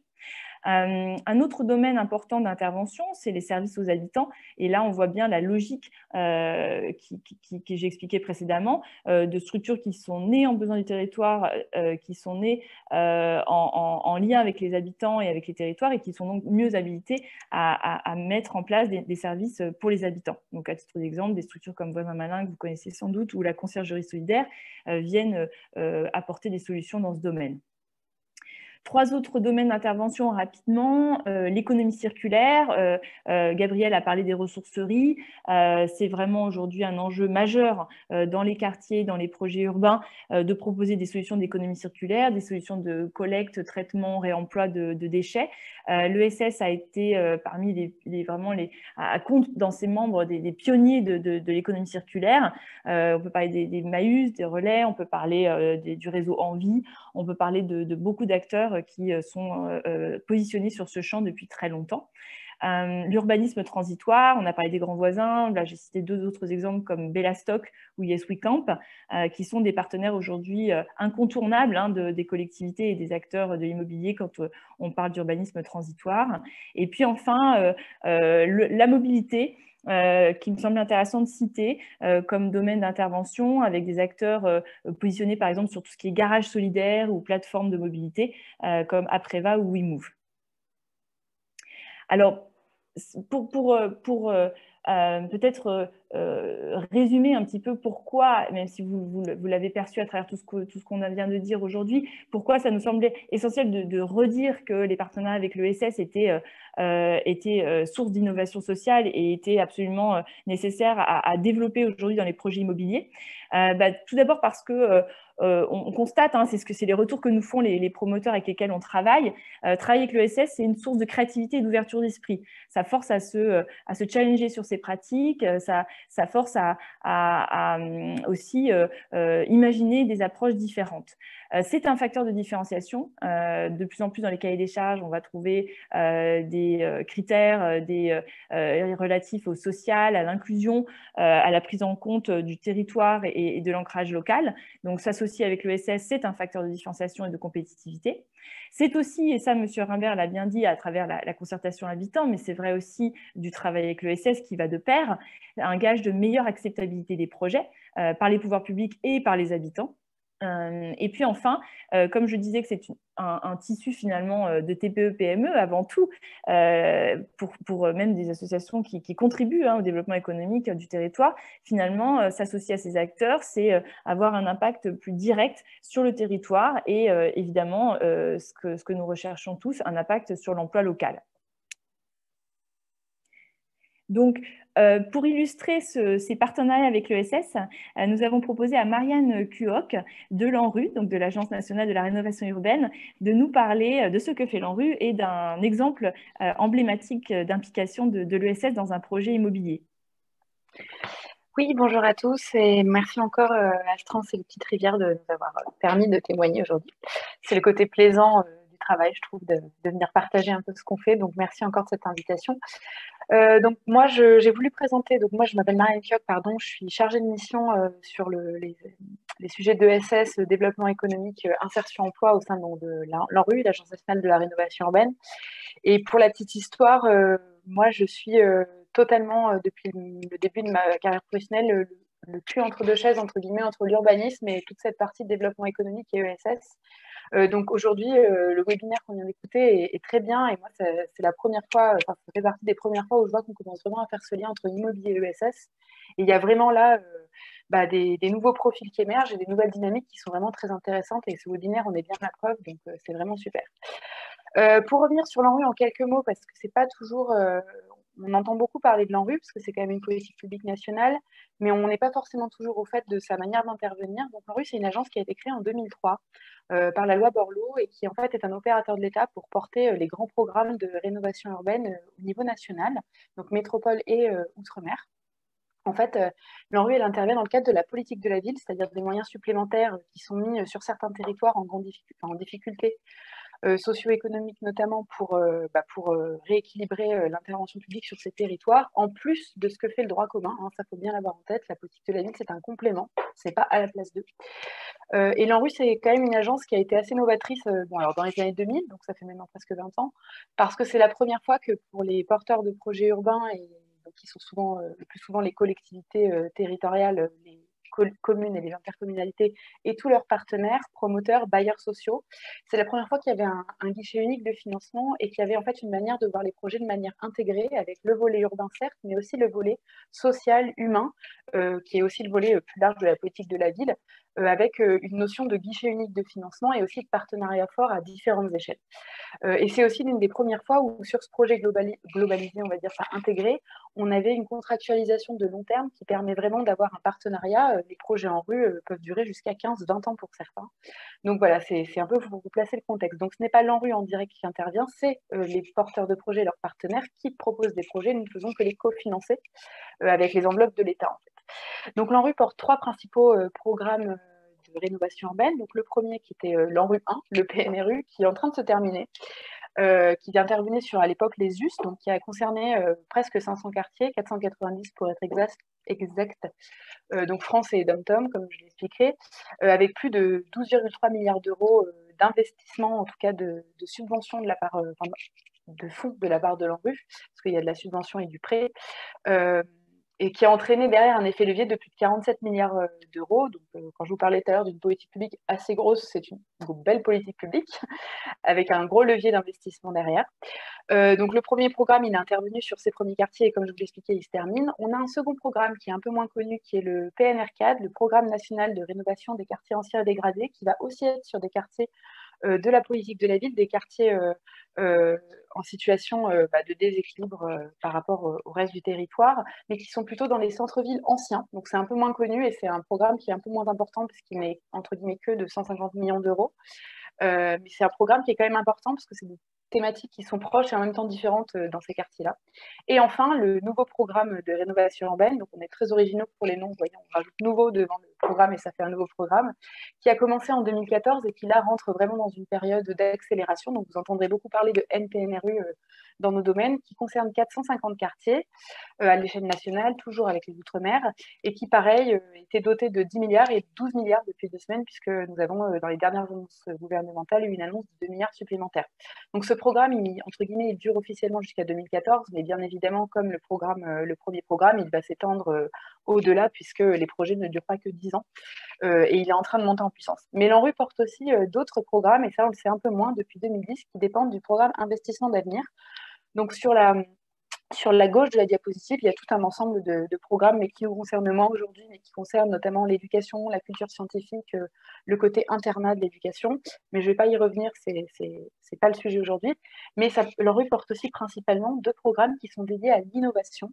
Alors l'innovation au sens large, on n'est pas que sur l'innovation sociale, et qui consiste à venir en complément des programmes de rénovation urbaine, donc notamment du nouveau programme de rénovation urbaine dont je vous parlais avant, pour aller plus loin sur certains aspects. Donc ces 2 programmes qui sont le programme Ville durable et solidaire et le programme Territoire d'innovation, donc nommé ANRU+, entre guillemets pour les intimes, c'est des programmes qui ont fonctionné avec un nombre restreint de lauréats parmi les quartiers concernés par les programmes nationaux de rénovation urbaine. Donc en tout, on a 34 lauréats de ces 2 programmes qui en fait vont être cofinancés de manière complémentaire au NPNRU pour venir tester des innovations et pour aller plus loin que on va dire, le renouvellement urbain classique dans les programmes ANRU. Et l'idée de ces 34 programmes, c'est d'être un peu des 34 lauréats, pardon, c'est d'être un peu des projets pionniers qui vont venir tester des choses qui ensuite pourront être diffusées sur tous les autres projets, donc les 480 qui seront concernés par le NPNR. Pour bien vous replacer le socle des objectifs, enfin la pyramide des objectifs, on a bien la politique de la ville, donc, qui concerne les 1500 quartiers, donc 1500 quartiers qui sont reconnus quartiers prioritaires de la politique de la ville. On a souvent comme acteur en tête sur ces quartiers l'Agence nationale de la cohésion territoriale, la NCT. L'ANRU ne vient intervenir que sur 450 quartiers, qui sont les 450 quartiers concernés par les programmes nationaux de renouvellement urbain. Donc là, on a mis les 450 du NPNRU, mais comme je vous le disais, avant, il y en avait un peu plus dans le premier programme. Donc l'idée des programmes de rénovation urbaine, c'est vraiment de venir travailler sur les aspects urbains sur lesquels la politique de la ville, on va dire, la politique de la ville intervient parce que l'ANRU en fait partie, mais sur lesquels la NCT, par exemple, n'intervient pas. Donc nous, l'idée, c'est de venir vraiment travailler sur ces aspects urbains et donc avec les programmes ANRU+, d'aller plus loin dans l'atteinte des objectifs de la rénovation urbaine et de la politique de la ville au sens large pour, comme je vous le disais, tester des innovations et mieux répondre aux objectifs, et notamment aux objectifs de reste à vie des habitants et est-ce qu'on peut juste revenir 2 secondes sur la diapositive, pardon, reste à vie des habitants, mais aussi augmentation de la qualité de vie et renforcement de l'attractivité, et avec derrière cette idée de, comme je vous le disais, de retour d'expérience et d'essaimage finalement auprès des autres quartiers concernés par la rénovation urbaine. Voilà, on peut aller à la diapositive suivante. Et pour pouvoir accompagner ces territoires innovants, donc comme je vous disais, l'ANRU soutient l'innovation au sens large. Donc on a les 2 programmes dont je vous ai parlé juste avant, donc BDS et ANRU+, qui vont être des programmes donc, de surinvestissement en quelque sorte sur ces quartiers pour aller plus loin dans les objectifs du renouvellement urbain et de la politique de la ville. On va avoir autour de ces programmes une communauté d'acteurs qui se sont formés avec des groupes de travail qui ont été lancés et animés par l'ANRU pendant à peu près 2 ans et demi sur une douzaine de thématiques. Donc en fait, comment étaient constitués ces groupes de travail? C'était tous les lauréats des programmes d'innovation dont je vous parlais juste avant, qui en fait se sont retrouvés au bout d'un moment dans la mise en œuvre opérationnelle de ces innovations, parfois un peu bloqués. Et donc l'idée de l'ANRU, ça a été de dire, mettons-nous autour d'une table, rassemblons-nous pour voir un peu quels sont ces freins, comment est-ce qu'on peut trouver collectivement des leviers, comment un territoire peut échanger avec l'autre pour essayer de les lever, et essayons de théoriser un petit peu toutes ces solutions qui sont trouvées. Donc ça a donné lieu à une cinquantaine de groupes de travail sur une douzaine de thématiques. Et actuellement, nous sommes en train de sortir ce qu'on a appelé des carnets d'innovation. Ce sera une collection thématique dont les 2 premiers carnets qui apparaissent en haut à droite de la diapositive sont déjà sortis, qui sont en fait vraiment des carnets très opérationnels pour venir appuyer les porteurs de projets, donc de tout le programme de rénovation urbaine pour aller plus loin sur ces dimensions-là. Donc on a déjà un carnet économie circulaire qui est sorti, un autre agriculture urbaine, et viendront des thématiques comme comme la question de l'urbanisme, l'approche égalitaire de l'urbanisme, par exemple. Donc, on parlait tout à l'heure de l'exemple de Villiers-le-Bel, qui a eu une approche égalitaire et genrée de la manière de voir l'urbanisme. Donc, c'était assez, ça fait partie des pistes opérationnelles qu'on développe. Le développement économique et justement la prise en compte notamment de l'ESS et de tous les acteurs du développement économique, etc. Enfin, l'idée, c'est vraiment de venir outiller les porteurs de projets pour aller plus loin. Et enfin, le troisième outil, et non des moindres, la communauté Henri Plus les innovateurs, sur laquelle je fais un petit zoom juste après. Donc cette communauté, on l'a lancée il y a environ 2 ans. Et l'idée, c'était parti d'un constat qu'il y a beaucoup de collectivités, donc dans le cadre du renouvellement urbain, qui ont envie d'innover, mais qui ne savent pas forcément trouver les bons acteurs en face, qui sont porteurs de solutions pour ces innovations. Donc, on a fait un travail en lien avec nos partenaires, les Petites Rivières et leurs collègues Impulse Partners, pour repérer en fait et cartographier en quelque sorte une communauté de structures issues de l'ESS et aussi de structures type start-up qui sont porteuses de solutions pour venir en fait les mettre en avant vis-à-vis des porteurs de projets de rénovation urbaine et de leurs partenaires. Donc ça a pris la forme du lancement de cette communauté, d'une sélection de ces innovateurs donc, qui vont constituer la communauté. Donc pour cela, ils postulent à la communauté en disant voilà, nous avons une solution qu'on aimerait bien développer sur des quartiers politiques de la ville en renouvellement urbain. Il y a une sélection de la part des Petites Rivières et des Impulse Partners qui ensuite, il y a un avis. Et ensuite, nous, l'équipe de l'innovation de l'ANRU, on donne un avis définitif pour les faire ou non intégrer cette communauté. Et l'idée, c'est qu'ensuite, on les met en avant via nos outils de communication. Et lorsqu'on rencontre des porteurs de projets, des bailleurs sociaux, des collectivités locales qui veulent développer des innovations, mais qui n'ont pas forcément la structure en face, et ben, on les met en contact pour qu'un partenariat se crée et que derrière, il y ait une collaboration et que ça fasse de l'innovation et que ça remplisse mieux les objectifs, ce qui était le but de cette communauté. Aujourd'hui, on n'a pas encore un retour du nombre de collaborations et de partenariats qui se sont montés, mais il y a un bilan qui est en cours. Et puis bon, cette communauté date finalement d'il y a à peu près 1 an et demi. Et entre-temps, il y a eu clairement le Covid, donc ça a mis un peu aussi du temps à faire se rassembler les personnes, et créer les partenariats. Mais l'idée, c'est que voilà, on arrive à accélérer un peu ces partenariats pour booster l'innovation sur nos quartiers. Donc voilà. Sur le soutien à l'innovation, donc un petit florilège de quelques expériences qu'on a avant de faire un petit zoom sur l'expérience qu'on a choisie. Donc, tout à l'heure, on a parlé de Villiers-le-Bel et du fait d'accompagner avec une AMO spécialisée dans les questions de genre la création des espaces publics et de l'urbanisme. Donc ça, c'est un exemple d'innovation qui est soutenu dans le cadre des programmes d'innovation de l'ANRU. Vous allez avoir des projets comme à Lorient, de micro-fermes en cœur de quartier, donc la mise en cœur de quartier de l'agriculture urbaine. Beaucoup de projets sur ces sujets-là, ce qui fait que l'ANRU a développé un programme qui s'appelle Quartier Fertile, dédié à ces questions d'agriculture urbaine dans les quartiers. Des questions d'écomobilité, là on va à Le Port, La Réunion, écomobilité, agriculture urbaine toujours, les questions d'autoconstruction, d'autoréhabilitation, le développement de filières locales aussi, des questions de conciergerie de quartier, là on va à Grenoble et Chirol où on crée des nouveaux bouquets de services pour les habitants, mais aussi beaucoup de choses en lien avec par exemple des nouveaux usages de certains bâtiments, les changements d'usage, la reconversion de parking, pour Val-de-Reuil par exemple. Enfin, voilà. Là il y a un peu d'exemples, je ne reviens pas sur tous parce qu'on va aller sur les prochaines diapos pour faire un zoom sur l'innovation sociale. Donc sur l'innovation sociale, qui fait partie du bouquet d'innovation que soutient l'ANRU, on a une acceptation très large de cette innovation sociale. Quelques projets clés, donc je vous parlais juste avant de Grenoble et Chirol. Là, on est venu soutenir la création d'une conciergerie de quartier qui va proposer vraiment des nouveaux services aux habitants et aux entreprises en lien avec la régie de quartier, donc qui porte de l'insertion par l'économie. À Nanterre, on va être sur quelque chose de très spécifique au NPNRU pour le coup, puisqu'on va venir appuyer la création le test plutôt d'un dispositif de relogement choisi dans le cadre des opérations de réhabilitation et de changement d'usage des tours AIO, donc les tours nuages de Nanterre, avec aussi la création d'une plateforme numérique dédiée pour ce relogement choisi.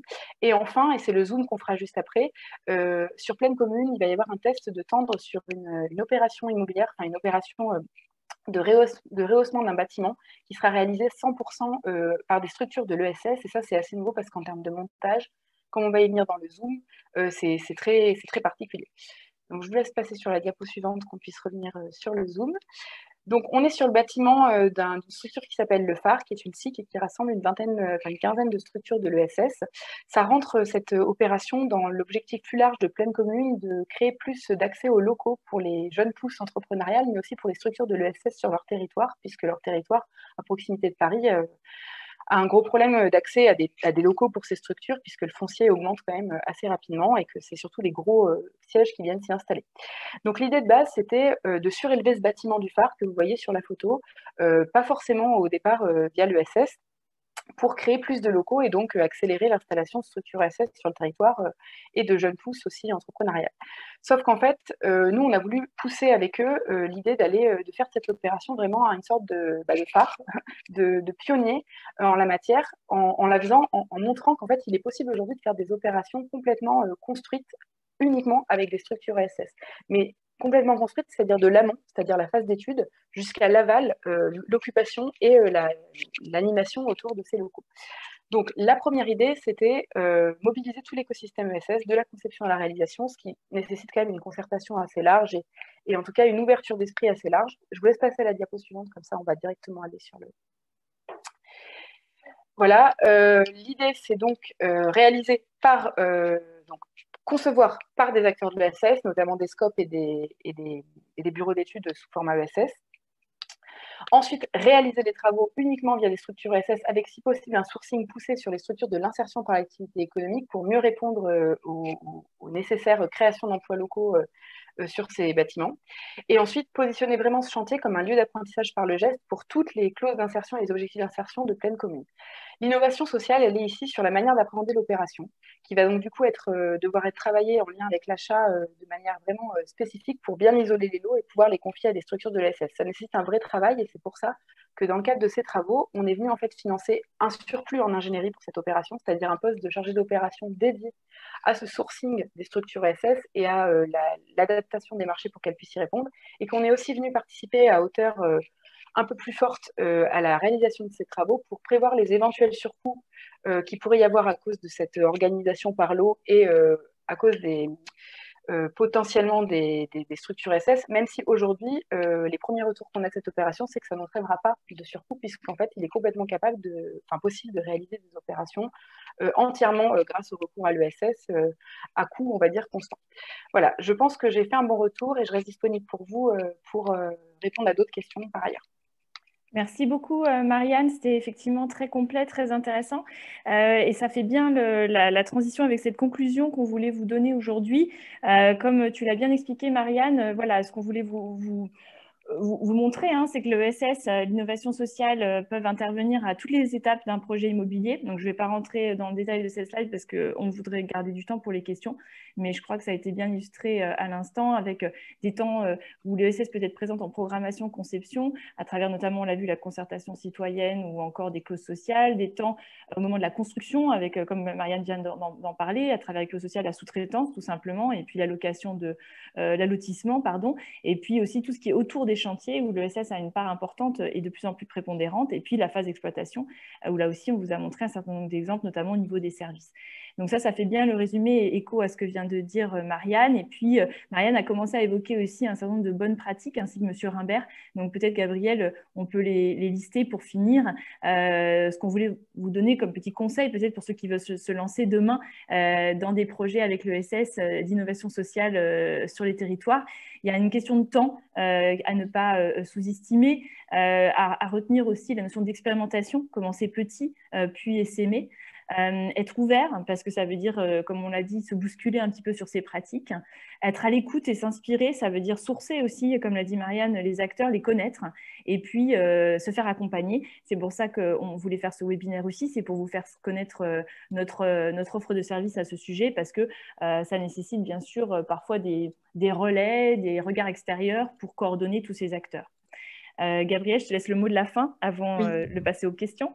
Merci Anne-Cécile. Comme tu l'as bien dit, voilà, un ensemble de bonnes pratiques à mettre en œuvre, mais face à ça, on a des bénéfices aussi qui sont variés et qui permettent à toutes les organisations de grandir, notamment le fait de pouvoir maîtriser de nouveaux modes d'action et produits. On a vu une variété d'exemples, à la fois en termes de gouvernance, de processus, de structure, mais aussi de produits très concrets. Donc, c'est en lien avec le fait de s'ouvrir à de nouvelles pratiques, bien sûr. Ça permet aussi d'améliorer l'acceptation et l'attractivité du projet via les innovations sociales, les partenariats avec des acteurs locaux et de l'ESS, comme on a pu le voir notamment dans l'exemple de Kingersheim. Enfin, contribuer au développement économique du territoire et en plan local, évidemment, on a une empreinte sociale qui est renforcée et surtout positive par rapport aux projets urbains et aux projets immobiliers. Et tout ceci dans l'optique finalement de s'inscrire dans une démarche de résilience globale qui pour nous est vraiment un sujet fondamental, aussi bien en termes climatiques, économiques et sociaux.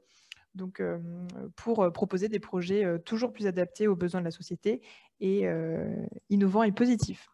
Je vous propose de passer aux questions-réponses. Déjà, merci à toutes et tous pour votre participation. Merci à nos intervenants de qualité. On espère que vous avez pu avoir des clés de compréhension et d'inspiration. Merci. Je me permets de revenir pour la série de questions-réponses, sachant que je vais tenter de rester dans notre planning initial qui était 12h30. Donc, on dépassera peut-être de quelques minutes, mais pas beaucoup, pour laisser cette pause méridienne qui est nécessaire à tous. Donc, la première question, je vais me permettre de me la poser à moi-même. Et j'inviterai Anne-Cécile à compléter si elle le souhaite. Donc, la première question concernait l'élément suivant. Quelle structure peut accompagner une mairie à créer un nouveau quartier durable? Donc, des structures comme les nôtres sont des structures qui peuvent vous accompagner sur des sujets de quartier durable. Donc, il y a des AMO, des conseils qui définissent les stratégies, qui définissent les objectifs, les feuilles de route, jusqu'à éventuellement obtenir une marque de reconnaissance validée par un tiers, un certificateur. Donc, en fonction des enjeux qui sont définis, nous avons l'habitude de nous entourer d'un écosystème d'acteurs qui vient apporter des compléments, qui vient apporter, typiquement comme les petites rivières, un ensemble de compléments sur une connaissance très fine d'acteurs de l'ESS. Donc, Anne-Cécile évoquait un nombre très important de nombre d'acteurs avec lesquels elles travaillent. Donc voilà, donc en fait, ce sont des AMO et des conseils qui peuvent vous aider. Un point important pour nous, c'est de bien travailler sur objectifs et feuilles de route, qui est quand même un gage de succès pour qu'on atteigne les objectifs qu'on veut avoir avec l'impact au niveau qu'on souhaite en termes d'impact positif et réduction d'impact négatif. Anne-Cécile, est-ce que tu souhaites compléter? Non, c'était très clair, Gwenaëlle. On peut passer à une autre question. L'autre question, donc, elle t'est, je pense, en partie adressée, mais j'invite chacun éventuellement à faire des commentaires complémentaires. Donc, c'est Yann, je vous prie de m'excuser, mais je n'ai pas forcément votre nom de famille, puisque c'est le problème des pseudonymes sur Zoom. Donc, à l'échelle d'une ville ou d'un territoire, les besoins de chacun étant différents, comment prioriser l'action? Donc, je pense que c'est une thématique importante. Quel choix, celui du court terme avec la réponse urgente ou du long terme, qui peut parfois être illisible pour les citoyens? Donc, je pense que Anne-Cécile et puis éventuellement aussi un témoignage de M. Rimbert ou de Mme Koch. Oui, la question est très vaste. C'est difficile d'y répondre en quelques secondes. Je pense que une partie de la réponse, une toute petite partie de la réponse est dans la concertation. Donc effectivement, je vais sans doute derrière renvoyer la balle à M. Rimbert, mais je pense qu'une des clés, un des leviers de priorisation, c'est la concertation, justement, dont on a beaucoup parlé ce matin. Et puis, pour pouvoir se dire, ce processus d'innovation dont on a parlé, qui consiste à peut-être entre guillemets prototyper, je ne sais pas si c'est le terme exact, mais moi il me parle, c'est-à-dire de commencer sur des petites échelles et d'essaimer. Ça me semble deux éléments de réponse, en tout cas pour pouvoir se dire on gère les deux échelles de temps et on essaie de satisfaire le plus grand nombre. Est-ce que M. Rimbert, vous voulez compléter cette réponse avec votre expérience beaucoup plus terrain? Je dirais qu'il faut les deux, mon général. Forcément, il ne faut pas lâcher un pour l'autre. C'est le bilan final qui compte. Si on peut au moins répondre partiellement, urgemment sur la demande à court terme, mais toujours avoir en ligne de mire le long terme, parce que faire que des actions à court terme, ce serait quelque part creuser le début de la fin. Donc, moi, je pense qu'il faut vraiment les deux. Il n'y a pas de choix. Pour moi, il n'y a pas de choix à faire. Même si ce n'est pas forcément lisible pour les citoyens à l'instant T, ça sera lisible dans pas longtemps. Et il y a une vraie demande aujourd'hui des fameux citoyens à s'inspirer de ça. Il y a quelquefois des actions qui ont des effets des années plus tard, comme un arbre qu'on plante, mais qui auront encore de l'action ces années après. Donc non, il ne faut rien lâcher. Et moi, si je puis me permettre, donc Marine Coq de l'ANRU est juste à côté de, de Mulhouse aussi, enfin à Mulhouse plutôt. À Mulhouse, ils ont aussi un projet d'innovation dans le cadre du NPNRU. Donc le NPNRU, comme je disais, des temps qui sont souvent très longs, mais avec finalement des habitants qui sont beaucoup en attente de ces travaux et de comment ça va arriver et comment mon quartier va changer. Et je trouve ils ont comme projet de redynamiser une avenue commerciale via l'innovation. Et en fait, pour vraiment impliquer les habitants et que justement, ils se disent pas, bah, ça n'arrivera que dans 15-20 ans, ils ont vraiment toute une politique d'animation locale très, très, très fréquente avec des saisons autour de ces nouveaux acteurs qui s'installent, des structures ESS qui viennent s'installer sur l'avenue, des projets qui sont montés. Et donc, du coup, ils ont vraiment cette réflexion sur il y a un temps long et il y a un temps court. Et le temps court, bah, c'est ce qui laisse avoir on va dire, la transversalité entre tous les services urbains, politiques de la ville, culture, communication, pour arriver à créer une sorte de dynamique incluant les habitants sur le projet. Et ça, je pense que c'est aussi la clé d'arriver à s'accorder entre les différents services, puisque on parle de l'immobilier aujourd'hui, c'est souvent des temps très longs, alors que d'autres politiques publiques sont souvent sur des temps un peu plus courts. Donc c'est aussi ça l'intérêt de la transversalité, c'est d'arriver à rythmer les choses dans un projet collectif, y compris entre services, entre guillemets, administratifs, quoi. Merci pour vos témoignages. Nous avons une autre question qui concerne les projets concrètement financés par ANRU+, qui est une question qui, je pense, est directement adressée à Marianne, s'il est possible que tu y répondes. Alors oui, les projets, la question est un peu vaste. Donc en fait, ANRU+, donc c'est le deuxième programme d'innovation de l'ANRU qui a été lancé en 2017. Donc il y a 15 projets. Il y a 15 projets, 15 lauréats, je ne les connais pas tous par cœur, mais par exemple, vous avez Boulogne-sur-Mer, Mulhouse, dont on parlait juste avant, Pleine Commune, Est Ensemble. En fait, c'est des projets très précis. Et dans ces projets-là, vous avez une pluralité il y a énormément de projets différents. Donc, on va avoir dans ce deuxième programme d'innovation beaucoup plus de choses en lien avec le développement économique, que ce soit sur des filières très précises, économie circulaire, agriculture urbaine, par exemple, ou sur des nouvelles manières, comme je vous disais sur l'exemple de Mulhouse, de nouvelles manières de faire monter en compétence les habitants d'un quartier, mais de manière très large, et de les impliquer dans la revitalisation commerciale d'une avenue, par exemple. Donc ça, l'idée, c'est de passer par l'innovation. Réimplantation de filières, on en a beaucoup de filières implantation ou réimplantation, y compris, je pense au projet de Mayotte sur Mamoudzou qui vise par exemple à venir en lien avec le projet urbain, formaliser des filières informelles qui sont préexistantes sur le quartier, donc dans une logique de développement économique endogène. On va aussi avoir des choses sur la reconversion de parkings souterrains à Val-de-Reuil. Val-de-Reuil, une ville entièrement construite sur des parkings sous dalles, et l'idée c'était d'utiliser ces parkings en les reconvertissant pour de l'activité économique, donc peut-être avec de l'agriculture urbaine dans des parkings, mais aussi avec la création d'un incubateur avec une partie des salles et des locaux sous terre en fait, en faisant revenir de la lumière naturelle sous cette dalle. Enfin, voilà, vous avez des projets vraiment très, très divers. Je vous invite à aller voir sur notre site internet qui est bien fait, puisqu'on a un service communication qui travaille assez bien alors plus, parce qu'il y a vraiment une pluralité de projets que je ne pourrais pas vous détailler là. Et n'hésitez pas à me contacter si vous voulez échanger sur des points précis. Voilà. Merci beaucoup. On va prendre juste une dernière question. Moi, je vais me permettre, par rapport à la question précédente sur le temps long et le temps court, de rappeler peut-être quelque chose qui a été évoqué dans le webinaire et qui me paraît essentiel, c'est la notion d'impact et d'impact positif. C'est-à-dire que ce soit un temps court ou un temps long, ce qui me paraît essentiel, c'est d'avoir des actions dont on voit l'action positive et l'impact positif de manière pérenne, de manière additive par rapport à d'autres leviers. Et donc, que ce soit un temps long ou un temps court, je pense que de regarder selon différentes méthodologies qui existent, donc nous on a travaillé avec IMP, il y a eu d'autres méthodologies qui ont été citées pendant le webinaire, ce sont des méthodologies qui aussi permettent d'avoir un dialogue et une pédagogie vis-à-vis des personnes que vous devez engager dans les démarches et vos parties prenantes. Donc je pense qu'il faut aussi un peu décaler par rapport à cette problématique temps court, temps long, pour vraiment avoir une vision d'impact. J'espère que Gabrielle, Anne-Cécile, Marianne et Jean-Michel partageront ce point.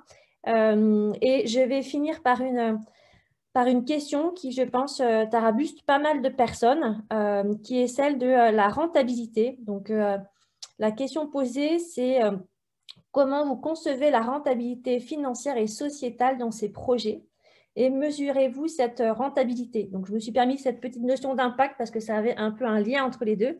Et donc, je me permets de vous adresser la question. Et comme c'est la dernière, je laisse ouvert à qui veut prendre cette question en premier entre vous quatre. Anne-Cécile, est-ce que tu Oui, peut-être, cette- oui, en tout cas une réaction. Et il est évident que quand on parle d'innovation sociale, les réflexes habituels de calcul de rentabilité n'ont plus cours. Donc c'est peut-être ça, je pense, le premier point à avoir en tête, c'est-à-dire que quand on parle concrètement d'accompagner, par exemple, un centre commercial dans le fait d'inclure des commerces plus solidaires dans ses surfaces, la question de la rentabilité avec un loyer qui sera forcément adapté à l'occupant, se pose mais en même temps, du coup, la rentabilité, on va la chercher différemment, c'est-à-dire que va apporter un acteur social dans un centre commercial? C'est pas un loyer sonnant, trébuchant chaque mois, mais c'est une animation, c'est permettre à d'autres types de populations de venir dans ce centre commercial. Donc, en fait, on est en train de parler d'aller chercher des impacts indirects. Donc, ça revient à ce que tu disais, hein, Gwenaëlle, sur la recherche d'impact. Et c'est en allant mesurer cet impact qu'on va pouvoir aller chercher derrière une rentabilité. Donc, on n'est plus sur une rentabilité immédiate d'un projet avec en bas un chiffre positif. Parfois, on est sur une rentabilité qui va être à plus long terme et qui va venir par d'autres impacts, donc des impacts d'image, des impacts de fréquentation, des impacts d'acceptabilité, tout ce qu'on a cité en fait dans les apports qu'il va falloir maintenant mesurer. Alors, c'est pas simple, mais ça a une valeur et ça vient enrichir la rentabilité du projet. J'ajouterais peut-être, Anne-Cécile, par rapport à ce que tu dis, j'en rejoins complètement, hein, mais en effet, c'est par rapport aux bénéfices qu'on a cités juste avant, il faut rappeler aussi que quand on a fait l'étude ADEME et quand on a vu d'autres projets avec un aspect d'innovation sociale et comme ça de partenariat avec de nouveaux acteurs responsables, le point d'acceptabilité était très fort. Et par exemple, pour des politiques de ville, sur les PLU, on avait le constat qu'on avait moins de recours au PLU, donc en fait aussi des gains de temps, des relations plus apaisées avec les habitants. Donc c'est sûr que des fois, on a envie de mesurer avec l'aspect financier pur, mais c'est plus large que ça. Et donc se pose en effet la question de la mesure d'impact, mais comme on l'a déjà dit, ça pourrait faire l'objet d'un webinaire complet. Donc voilà, garder en tête quand même ces bénéfices aussi qui sont tout à fait mesurables, même s'ils ne sont pas toujours purement financiers. Et pour compléter encore ça, et après j'arrêterai là, ce que tu dis aussi, Gabrielle, je pense qu'induit, c'est la recherche aussi de coûts évités. C'est-à-dire que voilà, on est aussi dans des risques qui sont évités en travaillant sur ces questions-là. Donc ça ne se mesure pas directement, mais ça peut. Et en évitant ces risques, on évite des coûts. Je ne sais pas si peut-être M. Rimbert ou Marianne, vous voulez ajouter quelque chose? Si je peux me permettre, je dirais qu'il faudrait aussi que, au lieu de parler de rentabilité, je ne dis pas que ce n'est pas un sujet qu'il faut aborder, il faut l'aborder. Hein. Simplement, c'est très, très compliqué de mettre un chiffre parce que voilà, les choses ne se chiffrent pas forcément comme ça. Trop souvent, on a fait des choses qui n'étaient pas responsables au niveau du développement durable et on se pose beaucoup moins la question de savoir quels sont les dégâts que ça peut faire. Qui sont aussi très difficiles à quantifier. Mais voilà, je ne veux pas utiliser le terme combat, mais c'est quand même une lutte perpétuelle pour essayer de compenser ce que l'humain peut dégrader de l'autre côté. Donc, les résultats ne sont pas forcément des sonnants et trébuchants, mais ça se comptabilise en bilan carbone, ça se comptabilise en bien-être des gens, et je pense que ça, c'est une valeur qui est inestimable, quoi. Parfait. Merci beaucoup. Merci pour vos réponses à ces questions. Il est 1h où je vais devoir fermer le webinaire. Donc, je remercie toutes et tous d'avoir animé en la personne de Gabrielle, Anne-Cécile, Marianne, Monsieur Rimbert, ce webinaire sur l'innovation sociale pour un immobilier et une ville plus durable. Donc, j'espère qu'on vous aura apporté des éléments d'inspiration, des éléments qui vont vous permettre de regarder vos projets pour apporter cette pierre à l'édifice d'une ville durable, responsable et résiliente. Je vous remercie tous de votre présence tout au long de ce webinaire et au plaisir de vous revoir sur nos autres sujets, puisque nous avons l'habitude de prendre la parole autour maintenant d'un écran et j'espère bientôt autour d'une vraie table et de vrais gens. Ça ne saurait tarder, je l'espère. Je vous souhaite une excellente après-midi et encore merci à tous. Au revoir.